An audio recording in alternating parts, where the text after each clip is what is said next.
Coucou, bienvenue au Café des Burnies, le podcast qui prend soin des nanas en burn-out. Je m'appelle Sarah, je suis dealeuse de peps pour nanas épuisées, grâce à mon expertise d'infirmière, de naturopathe, de coach en résilience et ma passion pour la trichothérapie.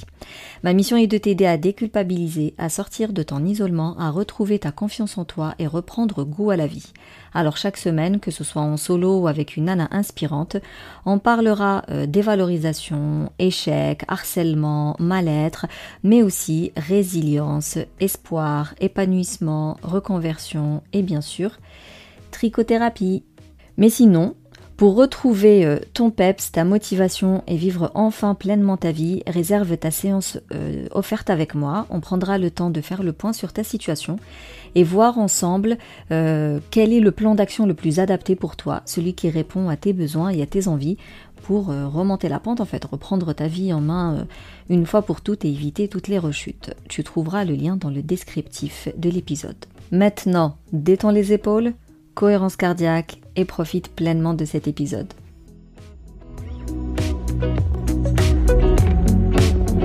Aujourd'hui, on va parler d'un truc qui n'est pas très compliqué à avoir, qui n'est pas très compliqué à mettre en place et qui peut vraiment nous faire passer d'une humeur de, voilà, le mollusque fatigué là, à une diva prête à conquérir le monde.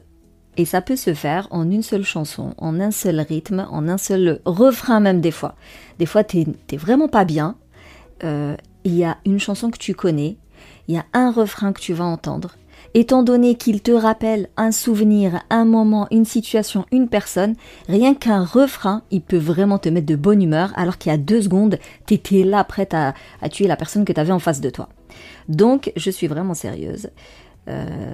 Pour moi, la musique peut te donner des frissons, elle peut te faire pleurer, elle peut même te donner de la niaque, quoi. Je sais pas, moi par exemple, si j'écoute Medine, franchement, je suis capable de sortir et cramer quelque chose ou brandir. Allez, on va dire, si j'écoute Medine, ça me donne envie de sortir, de prendre un drapeau et de hurler les slogans et de rappeler à quel point il y a plein de choses qui sont très injustes.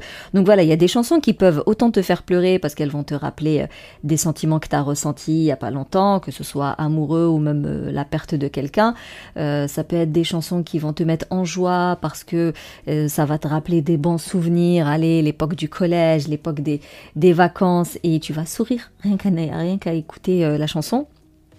Et tu peux avoir des chansons qui sont des musiques qui vont plutôt aller chercher des émotions d'indignation, de rébellion et qu'importe au final. Ce qu'on garde de cette histoire, c'est que la musique génère des émotions.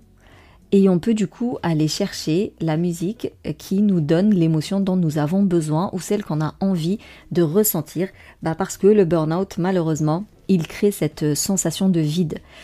Combien de nanas j'ai eu au téléphone où, voilà, je leur dis, genre, c'est quoi qu'est-ce qui ne va pas aujourd'hui? Elle va me dire, mais j'ai tout ce qu'il faut. J'ai tout ce qu'il faut pour aller bien, sauf que moi, je ressens rien du tout. J'ai un vide intersidéral en moi, je ressens rien du tout. Donc, on peut aller utiliser des petits outils qui ne nécessitent pas grand-chose, mais qui vont nous permettre d'aller choper ces émotions qu'on n'a plus. Alors, premièrement, pourquoi la musique arrive à influencer nos émotions? Eh bien, quand tu écoutes de la musique, tu vas libérer de la dopamine. Ça, c'est l'hormone du plaisir, c'est l'hormone de la motivation, c'est celle qui te fait écouter 15 fois la même chanson en boucle, parce qu'en fait, on devient addict, comme des gros drogués. On est addict à notre dopamine, et quand une chanson te permet de libérer de la dopamine, tu vas la réécouter en boucle. Ensuite, la musique, elle va activer le système limbique, c'est-à-dire que c'est la partie du cerveau qui gère les émotions. D'où les frissons, les larmes, l'envie de danser, l'envie de sauter, l'envie de hurler et de taper. Parce qu'elle va vraiment taper dans notre cerveau archaïque, le plus primaire qui soit. Il réfléchit pas beaucoup, il fait que suivre. Et donc là, clairement, elle active le système limbique, dont on a besoin quand on est en épuisement, parce que c'est un système qui est noyé dans le négatif à ce moment-là. Et il va stimuler le cortex préfrontal, celui qui est lié à la créativité et à la résolution de problèmes. Ça, il y a beaucoup de personnes qui ne peuvent pas travailler, par exemple, dans le calme, et donc elles ont besoin de musique, ça les entraîne, et ça leur permet de travailler. Ça leur permet d'être concentrés et clairement de développer leur créativité. Donc on peut dire que ce n'est pas juste un bruit sympathique, c'est vraiment un dopage. C'est un dopage pour le cerveau, mais c'est un dopage correct, c'est un dopage sympa, parce que, encore une fois, pour toutes ces personnes qui sont un peu amorphes en ce moment, qui n'ont pas envie de sortir, qui n'ont pas envie de parler aux gens, qui n'ont pas envie de faire les choses, qui n'ont plus l'énergie, qui, voilà, elles traînent, elles font du surplace, les actions, il n'y en a pas. Pourtant, il va bien falloir sortir de cet état de dodo, on fait que dormir, scroller sur les réseaux, ça génère aussi de la dopamine, mais ça sert à rien. Alors que là, si j'écoute une musique, et ben au moins je sais quelle émotion ça va me réveiller et je peux contrôler ça. Je vais aller écouter une musique qui va réveiller une émotion qui m'intéresse, que j'ai envie de ressentir. C'est pas comme les réseaux où je suis là, je scrolle et je sais pas sur quoi je vais tomber, je ne sais pas ce que je vais lire et ce que je vais écouter. Et pour la plupart, c'est des choses qui me mettent en stress plus qu'autre chose, quoi. Surtout sur TikTok. Je sais pas pourquoi les gens sur TikTok, ils sont tous vénères, ils sont tous en colère, c'est un réseau que je découvre et qui est bizarre. Sinon, comment est-ce qu'on peut... pourquoi est-ce que même on irait vers la musique pourquoi est-ce qu'on irait utiliser la musique comme un outil anti-stress? Donc je rappelle, encore une fois, lorsque tu es en burn-out, ton cerveau il est en surcharge. Ton cortisol, là quand je dis lorsque tu es en burn-out, on n'y est pas encore à l'effondrement. Hein. Là on n'est pas encore dans la phase de l'effondrement, on est encore dans cette phase latente de fatigue et de stress chronique. Eh bien ton cerveau il est en surcharge, il est en train d'épuiser toutes tes réserves, il est en train d'épuiser toutes tes batteries. Et la musique, et le stress fait partie de ces batteries-là. Je veux dire, qui n'est pas stressé en épuisement? Ça n'existe pas. C'est même le souci premier de chaque nana qui est en burn-out, c'est je suis trop stressée, j'ai envie de réduire mon stress. Eh bien, la musique peut jouer un rôle clé pour t'aider à te détendre et à réguler ton stress. Parce qu'elle réduit le cortisol. Donc le cortisol, c'est l'hormone du stress. Elle aide à ralentir le rythme cardiaque et la respiration à condition d'écouter la bonne musique. Elle peut reprogrammer ton cerveau en douceur. Ce que je disais tout à l'heure, tu peux être sur les nerfs, tu pourrais tellement être irritable et il te suffit d'écouter une chanson qui te rappelle un bon souvenir pour retrouver le smile. Donc ça, si c'est pas de la reprogrammation, je sais pas ce que c'est. Il y a des sons qui calment le système nerveux. On connaît les bruits blancs, qu'on recommande même pour les bébés, pour les enfants. C'est des ondes qui vont aller calmer notre cerveau. Mais tu peux aussi avoir des musiques classiques, de l'instrumental qui est apaisante, qui est relaxante, qui sont dans une certaine fréquence, qui est reconnue pour apaiser le stress. Donc, j'ai mis la fréquence ici, mais honnêtement, je ne sais pas à quel endroit est-ce qu'on pourrait choisir des musiques qui sont dans cette fréquence-là. Par exemple, c'est des fréquences qui sont entre 432 ou 528 Hz. Mais où est-ce que je peux taper ce chiffre pour avoir des musiques qui correspondent à cette fréquence-là pour m'apaiser? Ça, je ne sais pas trop. Celle qui peut avoir la réponse, honnêtement, j'aimerais bien l'avoir pour que je puisse la partager. Mais sinon, voilà, il y a des bruits blancs, tout ce qui est nature, vagues, forêt, le feu là qui crépite, le chant des oiseaux, le vent, la pluie, voilà, c'est des sons qui sont très connus. Il y a plein d'applications là-dessus qui sont donc des ondes qui nous apaisent. Mais si c'est pas votre truc les bruits blancs, bah c'est pas grave. Prenez des musiques qui vous apaisent. Si vous ne savez pas ce qui vous apaise, bah testez. Mon Dieu, Spotify, il n'y a que ça, il y a des listes avec des titres, il doit y avoir des titres, des playlists détente, relaxation, bah, tapez là-dedans, écoutez, voyez celle qui vous parle le plus. Et vous l'ajoutez à votre propre playlist à vous, et vous en faites une qui correspond réellement à vos goûts et à vos sensibilités. Donc si tu es au bord de la crise de nerfs, mets une musique relaxante et respire profondément en fermant les yeux, et franchement, en 3 minutes, tu peux vraiment voir la différence. C'est juste que ça, c'est des outils qui sont à court terme pour juste reprendre un peu le dessus et pouvoir mettre d'autres actions en place. C'est-à-dire que jamais écouter de la musique va te permettre de sortir du burn-out. Jamais aller te balader dans la forêt ne va te permettre de guérir ton burn-out. Jamais voir des sketchs ne va te permettre de remonter la pente. Non. Pour remonter la pente après un burn-out, il faut mettre en place des actions vraiment efficaces et qui sont plutôt costauds parce que ça va relever de l'alimentation, comment réparer le sommeil, comment mettre en place des routines self-care, comment faire un travail d'introspection. Donc il y a beaucoup de choses. Sauf que toutes ces choses-là, elles peuvent être lourdes pour quelqu'un qui est aussi fragile et épuisé, ça peut être trop costaud. Et donc on va aller s'aider des petits outils qui peuvent vous permettre de retrouver un peu d'énergie pour attaquer les actions costauds qui, elles, mises bout à bout, vont vous permettre de sortir du burn-out. Donc la musique peut vraiment booster ton énergie et ta motivation. Les musiques qui reboostent, on peut avoir des rythmes rapides, mais honnêtement, tu vois là j'avais mis pop, électro, rock et tout. Moi électro pour rien au monde j'écouterai ça.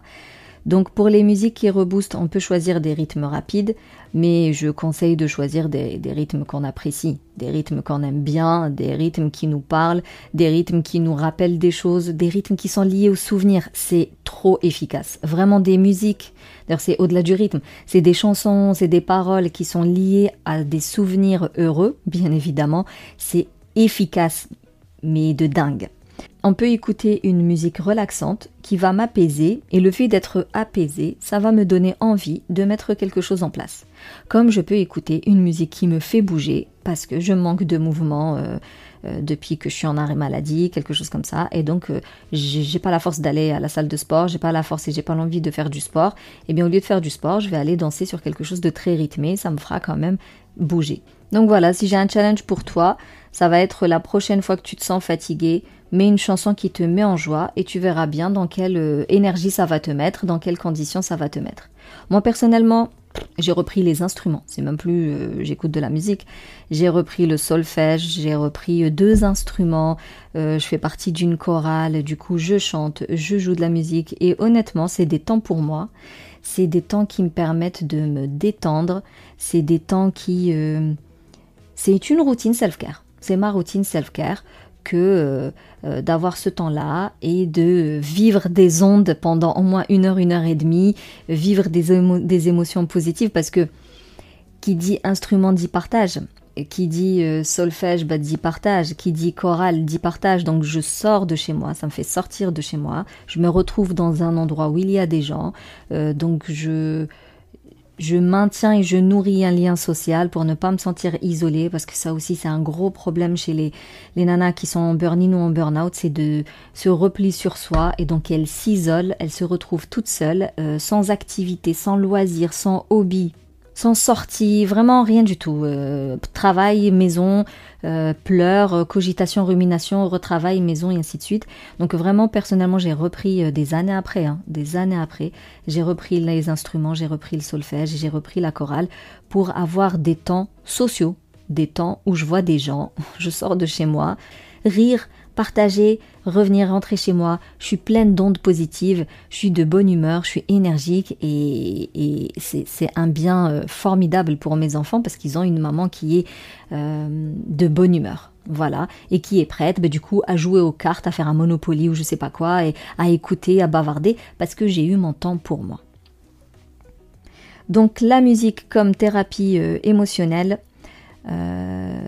on a toute une chanson qui nous met la larme à l'œil, on a toute une chanson qui va raviver des souvenirs vraiment puissants et c'est une excellente thérapie parce que même si tu pleures sur une musique, ça fait du bien, ça libère des tensions émotionnelles, ça permet d'exprimer des choses qu'on n'arrive pas à dire avec des mots, ça facilite la résilience et la digestion des émotions. Et du coup, ayez une playlist émotionnelle. Genre quand tu as besoin de vider ton sac, tu mets une chanson qui va te permettre de te laisser aller. Quand tu veux retrouver confiance en toi, tu mets une musique puissante qui t'inspire, genre Beyoncé et compagnie. Et quand tu veux te sentir en paix, tu te mets une musique douce, des sons de la nature, des bruits blancs, tout ça, tout ça. Et d'ailleurs, la musique est un sacré outil aussi qui est beaucoup sous-estimé pour dormir, pour le sommeil.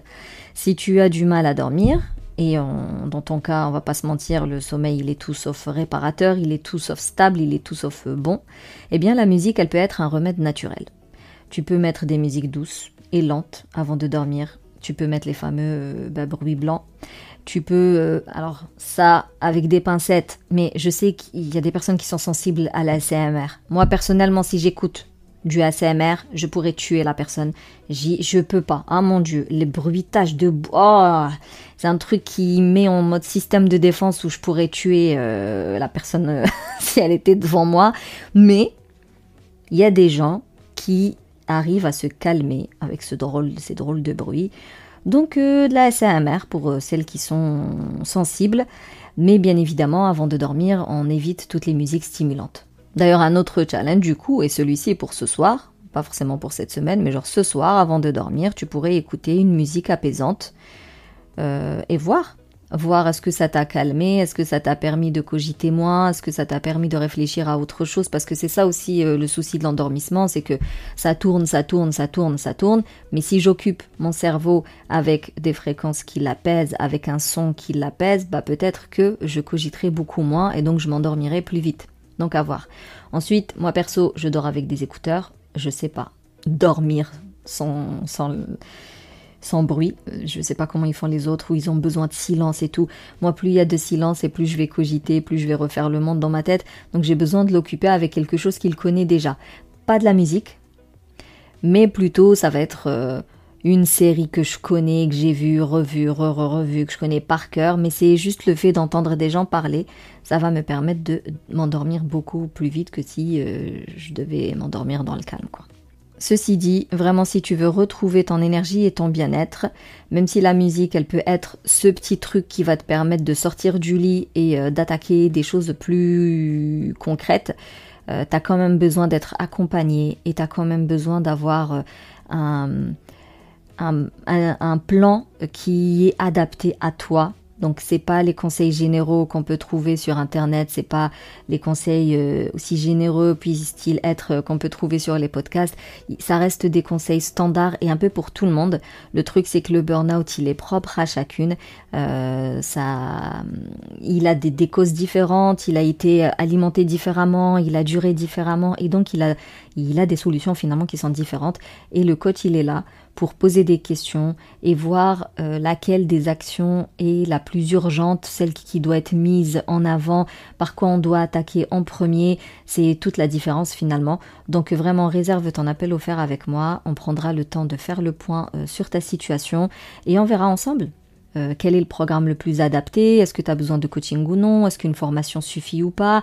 Si une formation suffit, bien laquelle? C'est voilà, au moins la situation sera plus claire et tu mettras en place des actions qui pour le coup vont vraiment donner des résultats.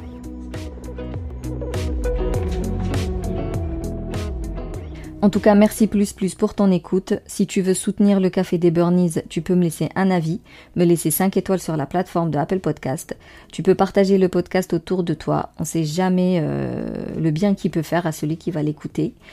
Et puis pour échanger sur cet épisode ou sur une autre problématique en particulier avec ton épuisement, je te donne rendez-vous dans ma safe place sur Telegram ou sinon rendez-vous sur Instagram. Sinon, on se capte la semaine prochaine pour un nouvel épisode et d'ici là, booste ton feeling good.